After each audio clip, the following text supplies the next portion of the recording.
going home. So think about it. Think about when you're doing your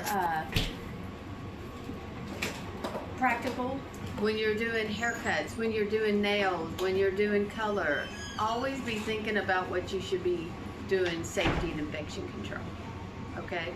So, when we were talking the other day, the thing I threw in there, because everybody does not do a chemical drape the correct way. When you are in the salon, state board law is you need to either have a neck strip or a towel on your clients underneath your cape. That's to protect the client from coming in skin contact with the cape. Here you have to have a neck strip on everybody, plus a towel for a chemical drape, because somewhere along the line when they set up our rules and regulations with our compliance with our NICAS and all that, they said that. So now we are stuck with it, okay? So I'm not gonna lie, I don't like neck strips. I never used them, I always used a towel. So once you graduate, it's either a towel or a neck strip underneath, and that's just for every client. But then you do need to make sure you do have a towel underneath, towel on top for your chemical draping, okay? So it does benefit, especially if you're doing it all over color. How many of you guys have ever had your cape covered in colored lightener or something like that? So those capes that you got in your kit are not chemical proof. So what happens is that's a thin material and it's soaking through, and it can get on your client's clothes, and it can ruin their clothes, and then you're gonna fight it because then you've got that all over it, and then you've got to finish the whole service. But that your cape, if you only have one cape, it's full of color. Okay, so there's a lot of benefits to it. So it's not just with that. So, but you got to get into the proper practice of it. And then also another thing, proper safety thing is a lot of people do not do it. But you should be sweeping that hair up before you turn your blow dryer on, before that client gets up, because that is a safety hazard. If that client was to get up and step in hair, have you all had your feet full of hair before and felt like, I don't think it was full of hair, but thought Kylie was going to do the splits the other day, but she was mid haircut, so it wasn't anything she did. I'm like, I'm just trying to walk around. So it can get really slick. I felt so bad because I stood over there and I was like, I wish, luckily she didn't fall, because at that time I would have had needed Inspector Gadget arms to get up, And she had shears. I've been there. So, And she had shears in her hand. yeah, so. Clippers. Oh, the clippers, I don't remember, but that's just her unfortunate. She was in the middle of a haircut. But it just goes to show how it can turn the floor really, really slick. So these are the little things that they're going to be coming in on questions and stuff like that at State Board. So that's what they're gonna look at when you're doing the practical, but questions coming in. So you don't necessarily look at when you're going in, looking to know exactly all the bones, muscles, and things like that for theory. So a lot of that, not necessarily, but still study, have a good broad thing of it. Wait, I zoned out. What'd you say? I'm so sorry. It's not necessarily knowing the labeling every bone in the body or every muscle in the body, but what they're looking at is how you safely work on, what's the proper massage technique, where do you start on the muscle, where do you end at the muscle, whether or not they have a skin disorder or disease, how to prevent spreading diseases, disorders, and things like that. Nails, you will most likely see a lot of your nail disorder and diseases on there, okay? Because that is a safety and infection control thing. Because if somebody comes in and they come in with something funky on your nail, you're not a doctor.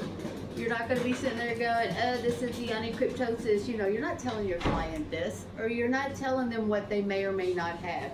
You're not going to tell them they have scabies or anything. The only thing we diagnose on somebody is lice. So, and then some people will still fight that. So, we've had a couple in the last couple of years do that. Weird. But you have to know whether or not you can work on that client. Okay? Other things too is with massage techniques, and when you go into it, if you're working on somebody, does anybody know any of the parameters of working on somebody that recently went through chemo or is a diabetic? Would you know what to do in that sense? Like if you're doing a pedicure, manicure, facial, or even a scalp treatment? Massage them. Right. So you have to be You can drop very, their blood very pressure. mindful. And they can't be laying flat. So, Yep. where do we figure this out? Here. I mean, No. we learn it If you've here. got a client, how do I know? Your consultation. Doing a Oh. thorough consultation, okay? So, And when you're understand our starting, questions. it's not prying, it's not impersonal, anything like that.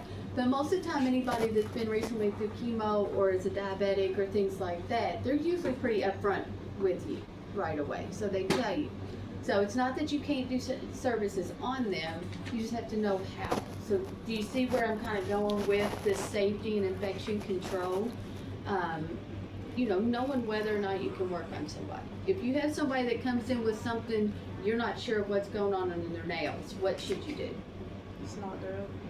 Not do it, but, Respectfully. what'd you say? Recommend them to a doctor. Yes. So, recommend them to go to a doctor. Say, just for their safety, that you don't want to proceed on anything like that, as far as that goes. Same thing goes as if you've got a client coming in and they're losing their hair. So, how many of you guys have experienced that yet?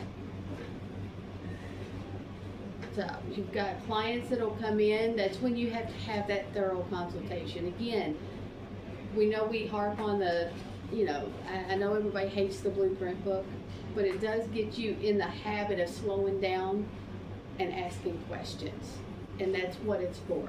The blueprint is like training wheels, keeping you where you need to go. Nobody is ever going to use that once they graduate.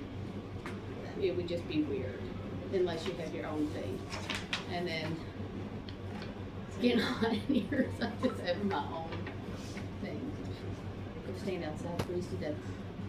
So, but, and then also too, when you've got, like, during your consultation, if they have smooth patches into their head where they're actually like bald spots, that is usually something that you want to talk to them about. And that's usually, clients will sit there and say, oh, I just shampoo and I have a ton of hair coming out every time, right? So that's normal, because how many hairs are you supposed to lose on average a day? One strand. No, No. it's a lot.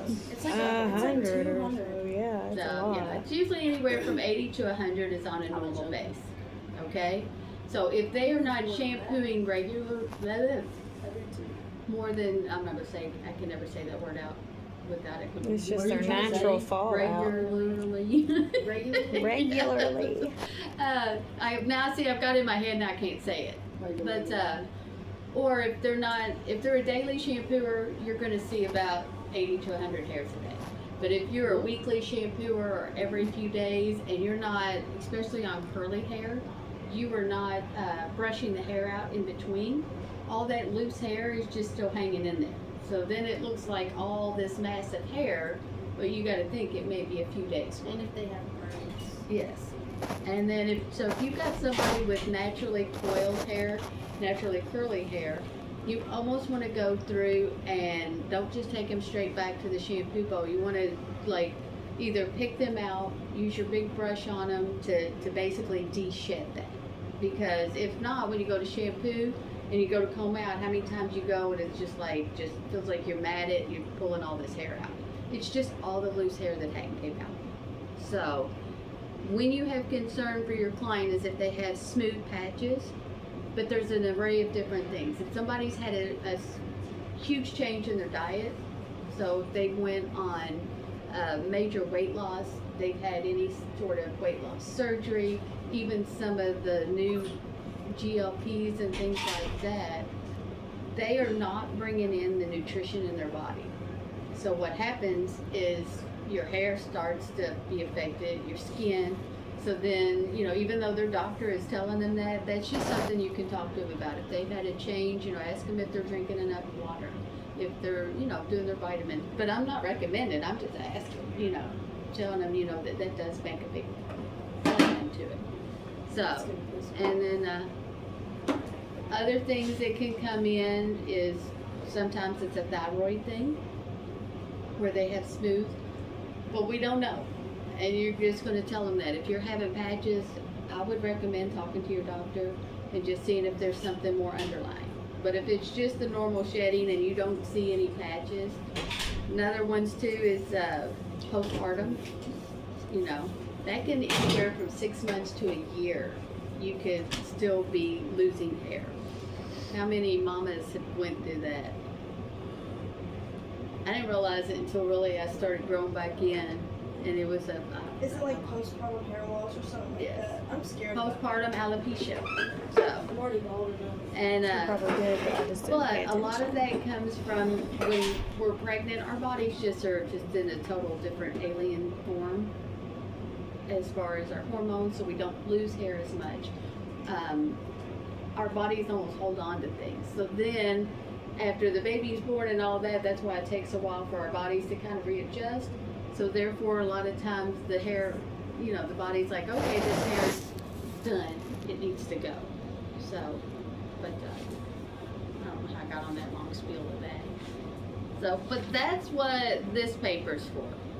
So, knowing what the chemical labeling, OSHA, all the regulating agencies, those are the type of questions that you're going to see in on the theory. So, best thing to do is start practicing on tests.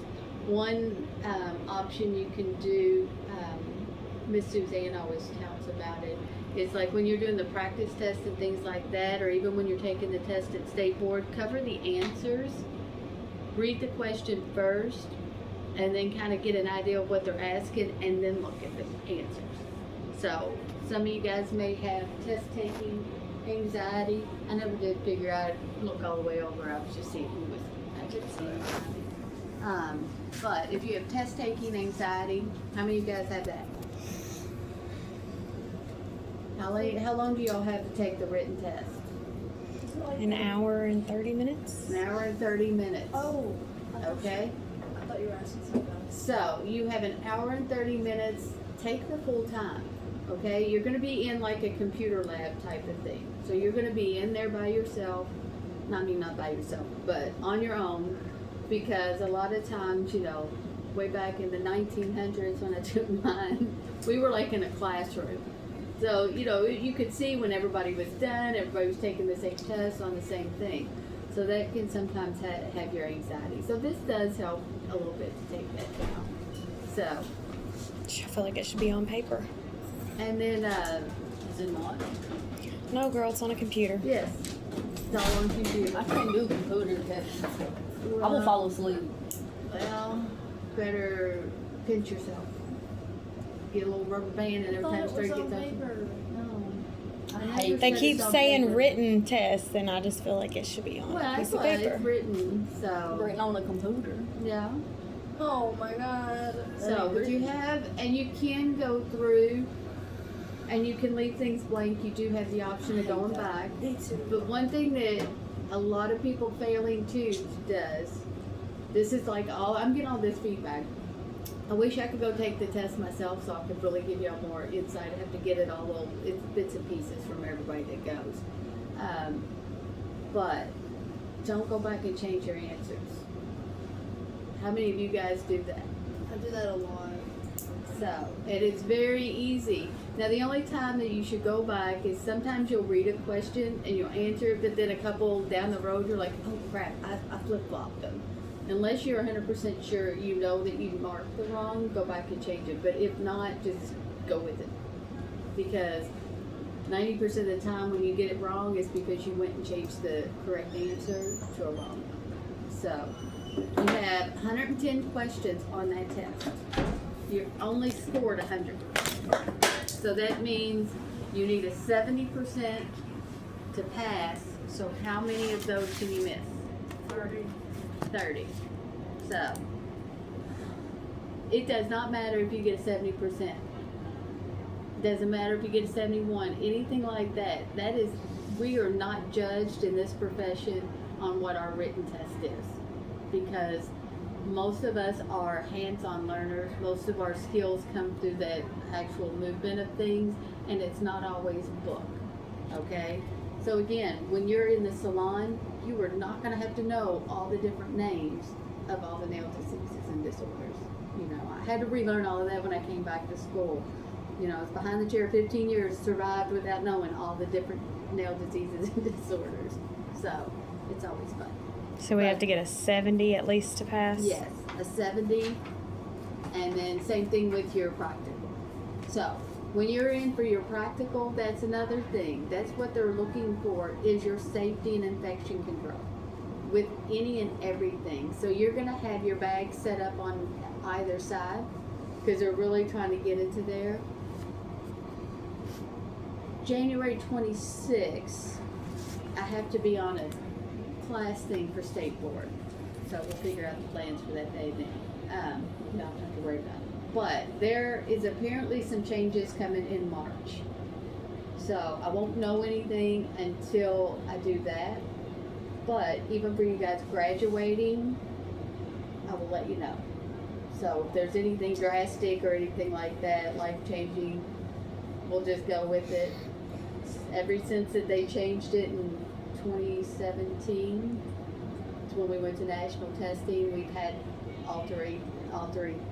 alternating things changing throughout since then. So just go with it. It's not the end of the world or anything like that. So state board's always updating. I took a real person, and we had to do our first test, and then we were an apprentice for 6 months, and then went back to the second test to become the master. So pros and cons with all of it, but even as you know it comes around, you know, just kind of move forward with it. So again, one of the number one best defense for preventing disease and infection control is what in the salon? It's listed number one. Sanitation. Yeah, but what's number one in that? Washing your hands. Yep. So if you ever look at something like that, the best way to not spread anything is to wash your hands.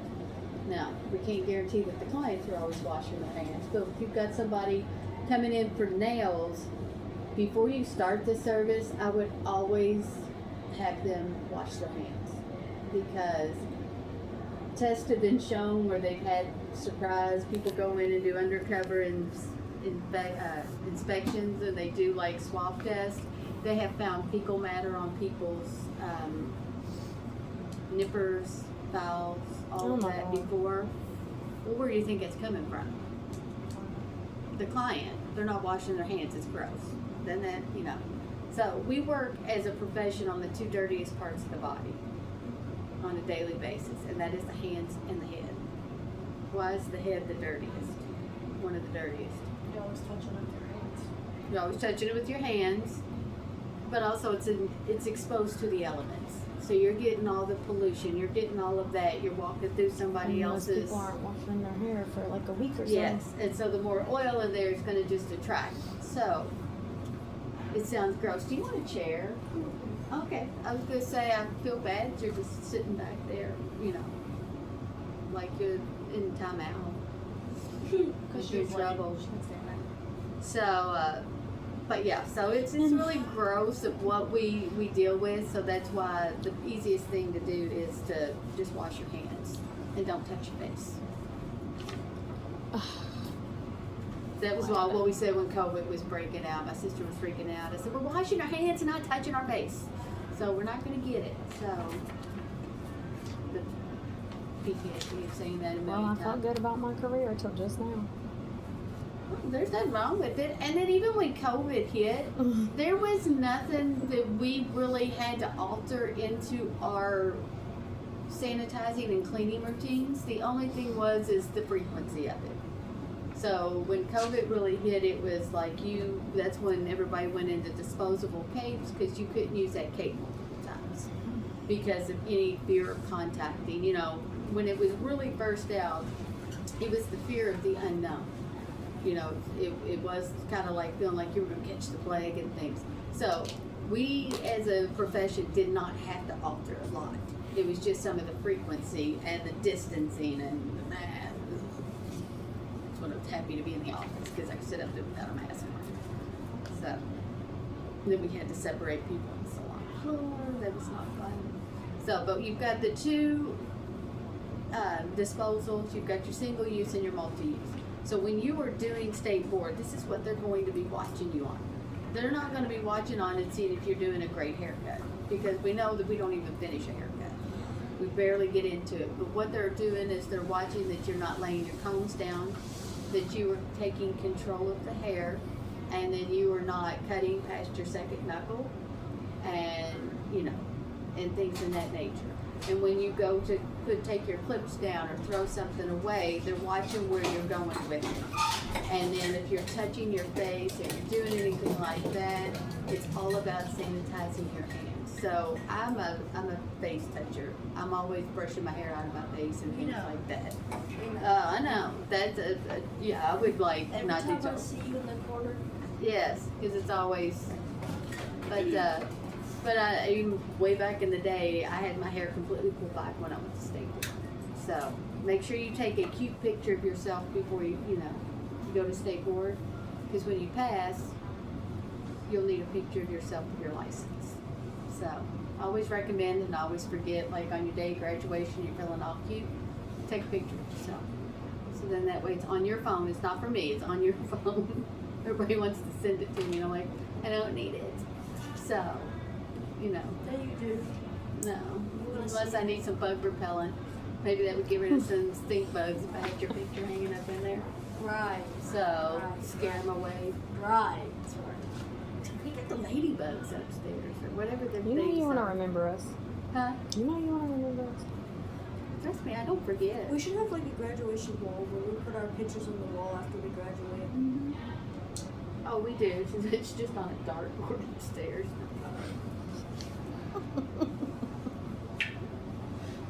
Right. So, I'll be aiming for the bullseye. Right. I would be right in the middle. and then state board. One of the things you need to know too, thinking about when you're with state board. First of the year, that's when legislation all comes in. That's when all of our rules and regulations are getting, put in. So bills here and there may have stuff in there. I'm not the best at keeping up with that. Miss Suzanne always is. But when it comes to July, that's when the new year starts. So that's when all their statutes and regulations and things like that update. So if they change something on that, of course here in the school, we're in charge of that. But if you're in the salon, even if you're not the salon owner, or if you are a salon owner, it's your responsibility to know. State board is not gonna send you a little friendly reminder that something's changing that you can and can't do. They just will give you a fine if they come into it. Ignorance is not an excuse, is what they'll tell you. This is random. I just thought about it, and I'm afraid if I don't ask. Did we get like a thing for a tax form here or no? Yes, Okay. Do we get a what? yes, it'll be Like mailed for our out, it's taxes? mailed out from home office, it's kinda like a W-2, it's a 1098-T. Okay. So just look for that. Usually they will wait till close to the end of the month before mailing them out. They're not in a rush. So usually by the second week of February, if you have not received that, there usually is a phone number, email that they give us that you'll contact them. So just make sure, does everybody's addresses and everything like that correct in our system? Okay. If it's not, you need to probably check with Miss Carrie or Miss Shelley, because I don't have access to go in and change those. But you want to get that updated, because those are the things, I would do it like today. When you graduate, when do you get your, like, if you're, for your attendance, do you get your checks the day you graduate, or is No. that something you wait for? No, it's usually after 30 days after you graduate. I think Miss Shelley said about a week after we I always say 30 days, because that's what it's always been. So if you get it in about a week, it's like, surprise! So it's kind of like state Okay. board.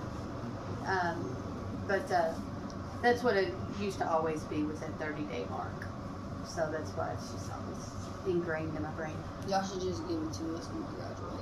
She don't have the checks.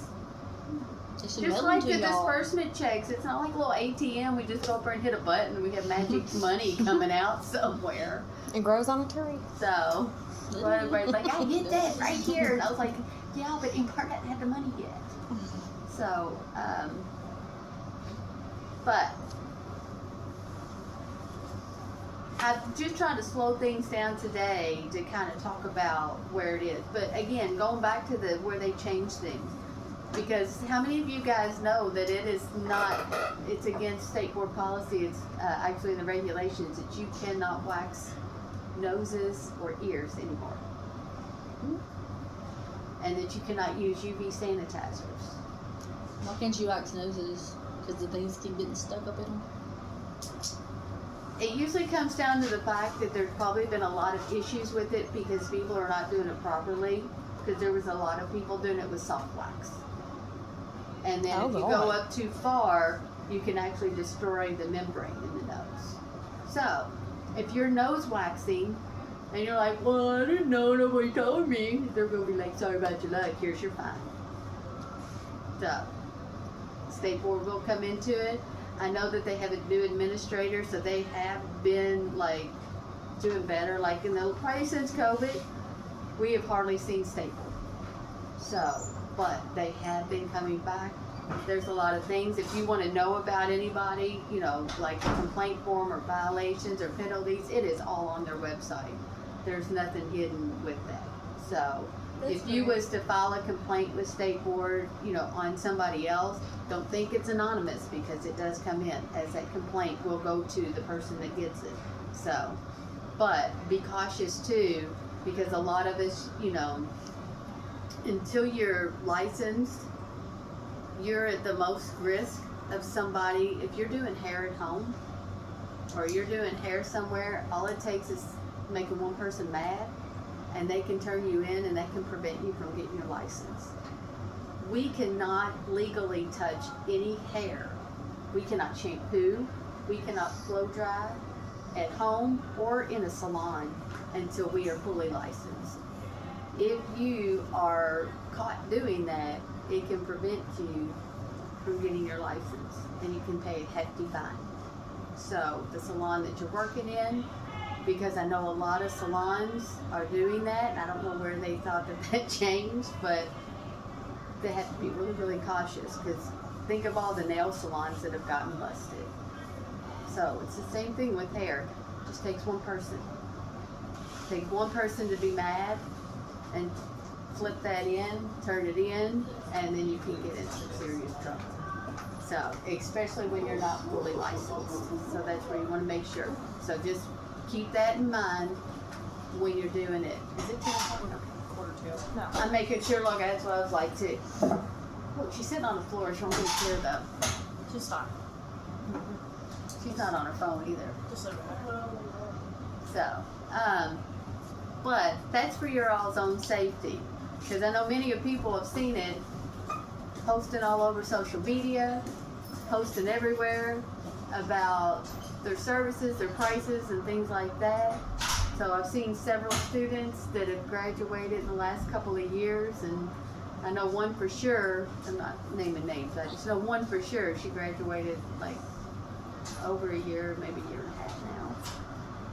Hasn't passed State Board yet, but continuously posts about her salon work. So I'm like, so apparently State Board don't go check social media, but again, just be cautious, and you're not supposed to take any money, anything like that. So we all know that family and all that hit you, so just be cautious. Only takes one person. So go through. I'm all over the place. But going through all of this, so it even breaks down the different portions of what you need to know.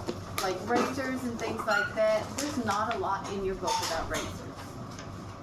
If you really look into it, there's not a lot. But in the book, like when you take your test and things like that, you just need to, does everybody know where the index is in the book? In the back. Okay. I asked that because there are some people that actually don't.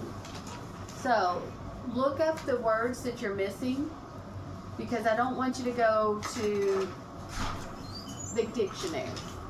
or the glossary right here. Because why? We don't want to do what? Memorize. We don't want to memorize this. It is not saying that Empire has this wrong, but just it goes to show, like the test that I give you all on Wednesdays, it's different, like the pivot point ones, the wording's a little different. So, and if you're using the app, the wording's going to be a little different. So the more apt you are to be able to kind of look at the different wording and not panic. Now, the test you give us, it's okay to use that word, correct? It is, but that's not the only word. You've got to be able to go into your book, and you need to be able to look at, how do I keep getting just the services instead of going here? So, instead of just knowing the definition for surfactant, really kind of understanding what a surfactant is. Does everybody know what a surfactant is? What lathers in the shampoo? It's the shampoo lather.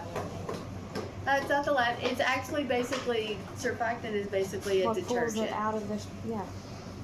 So, it's more of that soap detergent in there. So when they say it's low in surfactant, then it's not going to suds as much.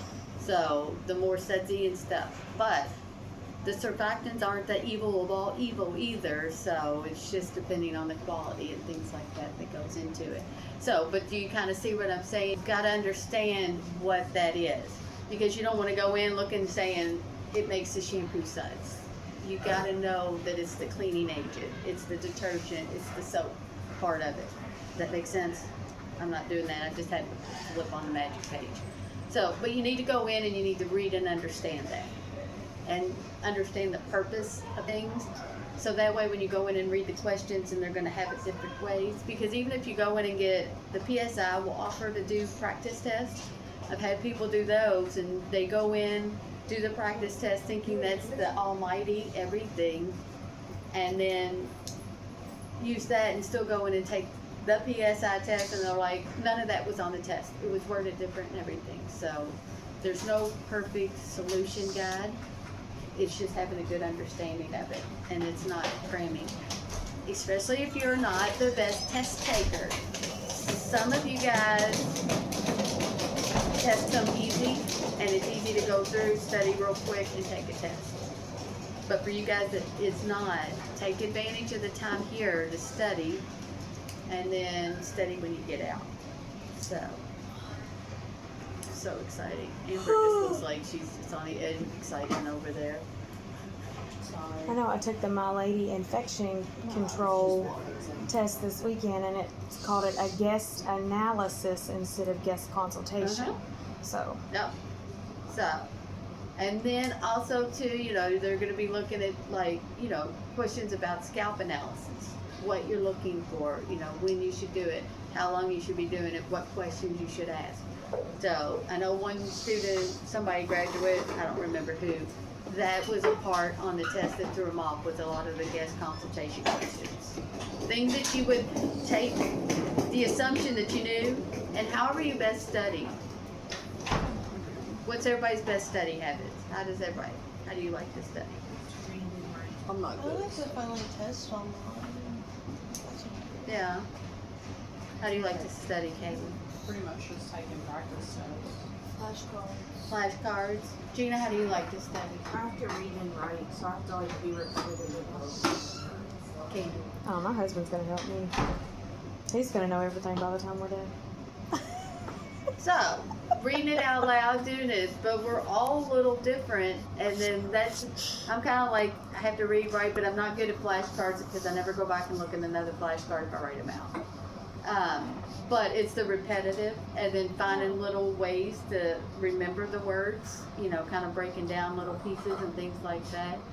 I always use one of the things from my 9th grade biology class, because I always remember with arteries that it takes the blood away, because my teacher said it all the time, going, A, away. 9th grade, and it's only a couple years ago, but still remember that things like that stick. So whatever works best for you is the best source of studying, because we will all study a little differently. And then some of us are bookworms, some of us can read and do all that, some of us need stupid things to remember. I And wish then, so, you wish you could read? I wish I could be like logged into a book, but I can't. And until you find the right book. I used to when I was younger. Like, I used to love reading. I could read like huge freaking books, but I now didn't read until I got older. And real Now that I'm older, the I first hate book reading. that really got me into reading and stuff like that was when Twilight came out. I liked Diary of a Wimpy Kid. Twilight. It got me sucked in, and I read them all, and then it made me I want did to read the read. Twilights. I watched So. Twilight. I love Twilight. Reading them made the movies better.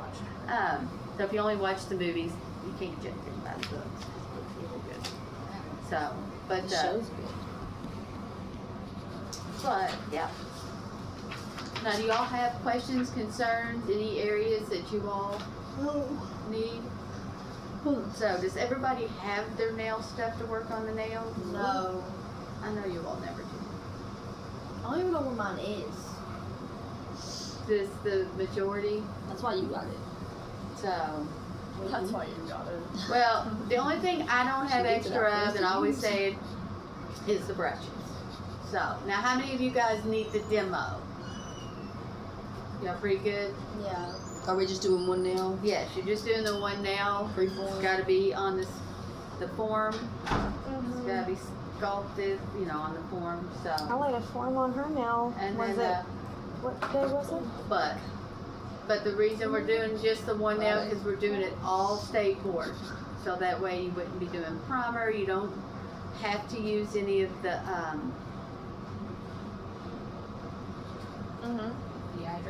no, yeah, you don't have to do the dehydrator.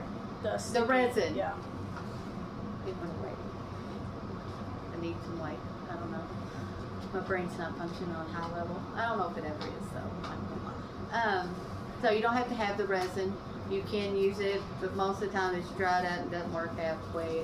Just remember that you can take your file and you can push it down on top and it removes all that gooey stuff off of the top before you get into the file.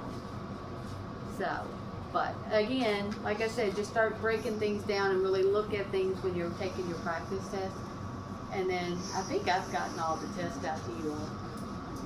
If not, we'll check whoever's graduating. Because I have a limited source of what I have, but I'll just make sure y'all have everything. The practice test. So, Thank you. I think you gave us a test on Friday. I remember you handed me something on Friday. Wednesday. No, it was Friday. Because Candy was doing